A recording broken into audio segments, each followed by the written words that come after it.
on the app and on the website as well, live on social media. Brilliant to chat to Fionn ahead of the Euros coming up, and of course her busy cricket and football. How on earth she keeps her diary up, playing all those matches? I mean, that was giving me a headache listening to it, Fraser.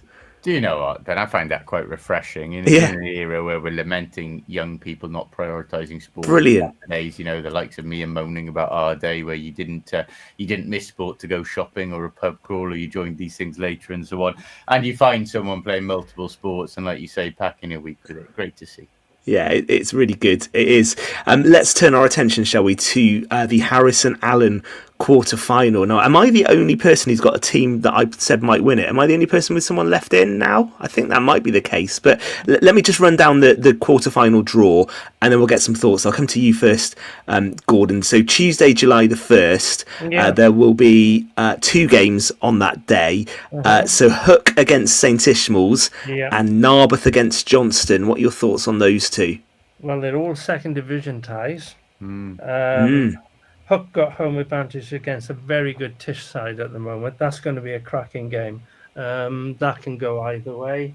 The Narberth Johnston game, again, it's a difficult one. Some great hitters on both teams. Exactly. And Steve Mills back at Johnston. It's the short version of the game, as we spoke, 22 overs. It's, if any of these teams get it right, they can win.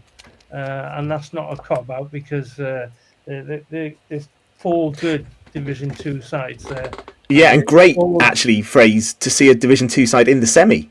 Oh, I mean, we were trying to discuss on the weekend. Actually, Llanrhian in the 60s was one. I don't know what was the most recent Division 2 side to be in a Harrison Allen final. That could happen now. If obviously the winners of those first 2 games draw each other in the semis. It's a huge opportunity for all 4. Gordon's right, it's not a cop-out. All 4 are capable. You look at that Narberth Johnston, both have got big hitters. You've got the likes of Steve Mills, Louis Davis, a lot of players on both teams there who could just come off. It could come down to a one-off player like that. Tish, like Gordon says, and Hook, both strong sides as well. Hook actually won the Pembrokeshire T20 competition that was delayed from last year, the finals day. It is a huge opportunity for all 4, Yeah, that's really exciting, but so is the other 2 semis are as well, because Wednesday, July the 2nd, I tip Saundersfoot, they play Cresselly, and that's a really exciting quarter-final, isn't it? That's where it'll all go wrong for you, Ben. If Saundersfoot bat like they did at the weekend, it will do, yeah. Yeah, Cresselly obviously got through.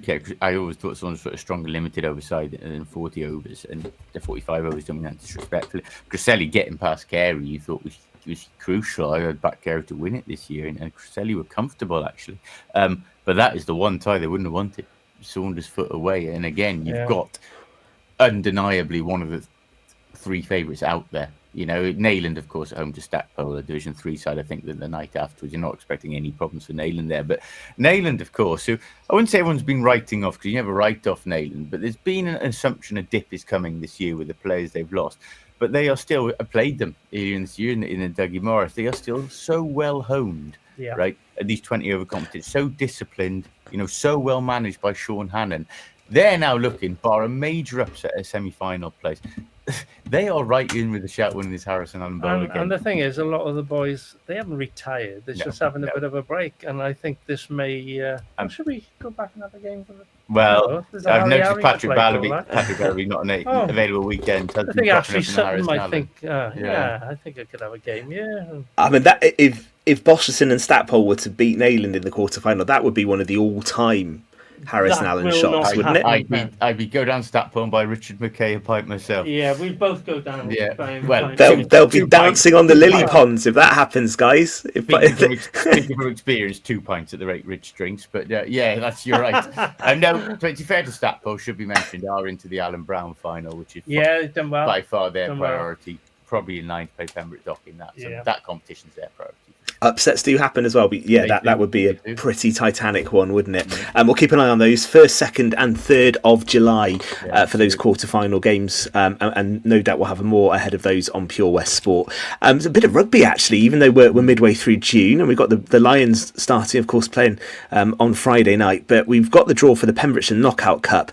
I'll maybe just read this draw out, Fraser, then you can explain to us about a rule change. We haven't got loads of time, so let me just do this straight, and then you can tell us how the tournament's maybe dealing with one of the issues we had last season. So the full draw: Langham v Fishguard and Goodwick, Aberaeron v Neyland, Cardigan against Tenby Seconds, Milford Haven v Haverfordwest, Pembroke Dock Harlequins v Whitland, the Crimmock Development side will play St David's, Narberth Athletic play Pembroke, and crucially, to avoid what we had occur at the end of the season, where it was Aberystwyth, wasn't it? Didn't fulfil the final. Yeah. What's the rule change for the knockout cup phrase? Well, should we mention Aberystwyth aren't part of it this year? They've gone to the championship, means they'd have to field the second team in, and they don't feel they can do that. But no, each team has been required to play a bond this year. Ben, I believe the bond is in the region of £250. I'm not sure about that, but it is in that region certainly. If they don't fulfil a fixture and go out that way, then they don't get their bond back. I think it's absolutely right. It's about time organisers held feet to the fire in this competition, so to speak, and it's about time there was liability for teams not fielding sides in competition and taking the easy route out. Look, a proposal went in. For me, it was a nonsense proposal. I don't want to offend anyone here. I think it came from Pembroke Dock. It was backed by other clubs that proposed a group stage that was regionalised, where basically no teams had to travel for the first two games until you maybe reach the quarters. So nonsense, right? It's cup rugby. You have to travel every now and again. You have to play a difficult away fixture. That's the whole point of it. That's the whole romance of it, the difficulty of it, the road you have to go down to win. So I say well done to the organisers. It's been about time that they did something about this problem that plagues it every year, and I think this is the best way. And if clubs now don't fulfil, or they don't want to play a difficult away tie and they take the easy option, they hit financially, zero sympathy.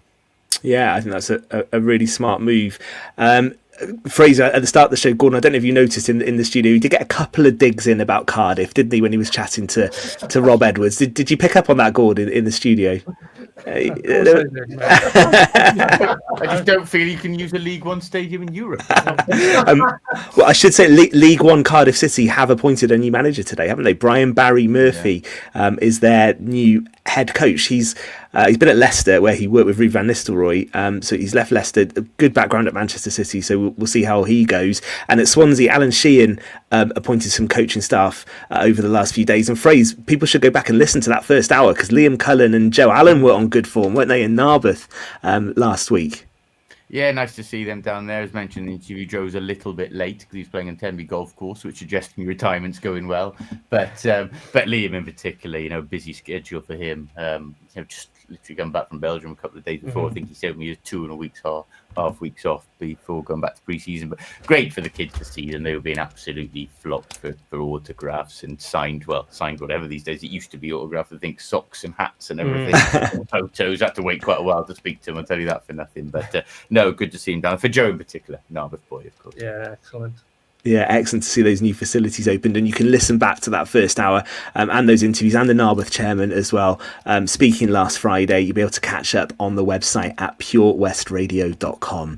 Right, chaps, I've thoroughly enjoyed it. We will find out tomorrow after 3 who Haverfordwest County play in Europe. If you're out and about, going to need some sunscreen, I think, by the weekend, Gord, if you're watching cricket. Some nice sunshine to come. Yeah, 24, nice 25 degrees. Yeah, make sure. Looking forward to that, Ben. Dig your cricket hat out as well. We will be back next week. It's going to be the 2-hour takeover with Danny, Steve, and... Is it Danny, Steve and Danny, or Danny, Steve and Steve, Tom? I always get the wrong way around. Danny, Steve and Dan. Danny, Steve and Dan. There we are. They are standing by, and they're on the way next. We will see you next Monday. Good night. Keeping you up to date and entertained 24 hours a day.